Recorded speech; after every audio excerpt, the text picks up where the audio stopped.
Good day, everyone. Today we will be discussing heritage and identity formation, focusing on the Ilocos region, a place rich in culture, traditions, and stories that have helped shape what it means to be Filipino.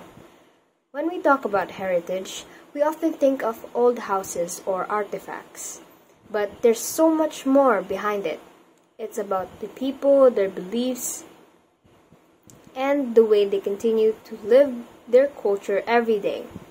Through this presentation, we'll explore how Ilocos museums and intangible heritage preserve our past and influence our identity today. So let's start with the basics. Heritage is everything passed down from our ancestors. It can be physical things like building and tools, or non-physical things like music, dances, stories, and ritual. It's basically our shared memory as a Filipino. Meanwhile, identity formation is how of all our culture, experience, and values come together to define who we are as Filipino. So when we study heritage, we aren't just learning history, we're discovering ourselves. It reminds us to being Filipino is not just nationality, it's a collective of tradition, language, and values that we inherit to continue to shape. The Ilocos region, also known as Region 1, includes Ilocos Norte, Ilocos Sur, La Union, and Pangasinan. It's one of the most culturally preserved regions in the country, where both Spanish influence and local traditions still thrive side by side. When you visit Ilocos, it almost feels like stepping into a living museum, from the cobblestone streets of Vigan to the centuries-old churches and the way people still practice traditional crafts. The region's history and the way of life reflects values we consider Filipino: hard work, simplicity, and strong community ties. Now let's talk about museums. They are not just buildings full of old things, they are storytellers. One great example is the Museo Ilocos Norte. It is dedicated to the life and culture of the Ilocano people, displaying traditional tools, clothing, and art that show how Ilocanos adapted to their environment.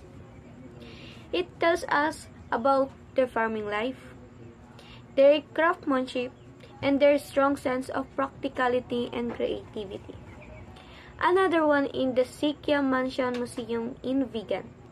It used to be the home of a wealthy family, but now it stands as a preserved reminder of the Spanish colonial era. It shows us what daily life looked like for Ilocanos back then, and how local and foreign influences blended together. These museums remind us that heritage isn't stuck in the past. It's something we can still see, touch, and learn from. Of course, not all heritage can be displayed inside a museum. Some live in the heart and habit of people. These are what we call intangible heritage. A perfect example of Panajabel or Abel Iloco waving. It's traditional hand-waving technique passed down through generation, usually by women. Every design has meaning. Every color represents something, and waving itself symbolizes patience, perseverance, and artistry. When there's the Guling-Guling Festival in Paway, a pre-Lenten celebration where the local mark each other's forehead with white ash as a symbol of clean and renewal. Each both is spiritual and communal, showing how the faith and culture are deeply connected. And of course, Ilocano cuisine, dishes like bagnet, empanada, and pinakbet, are part of his heritage. They're not just a food, they represent the Ilocano value of resourcefulness and love for homegrown ingredients. When we compare tangible and intangible heritage, we see two sides of the same story. Tangible heritage includes things we can physically touch or visit, like churches, ancestral homes, and museums. These are physical reminders of our past. Intangible heritage, on the other hand, includes practices, songs, dances, and traditions, things that live through people's actions. Both are equally important because tangible heritage preserves our history, while intangible heritage keeps it alive through experience.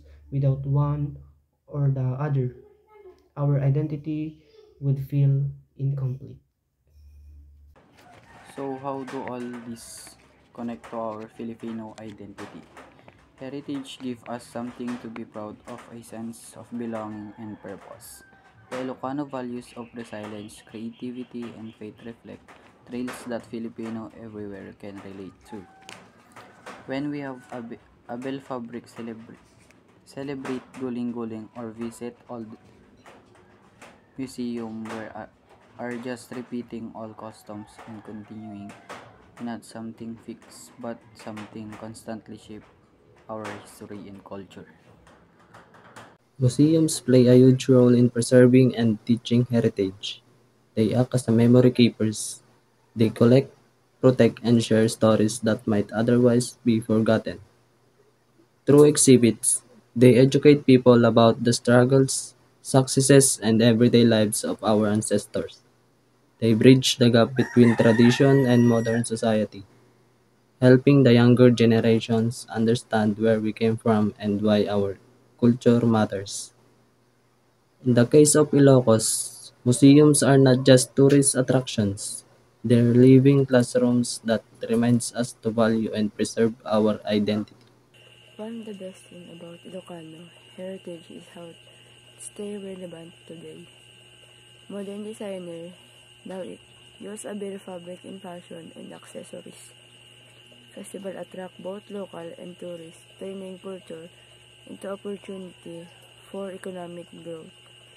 Even Ilocano cuisine continues to involve mixing tradition with modern taste.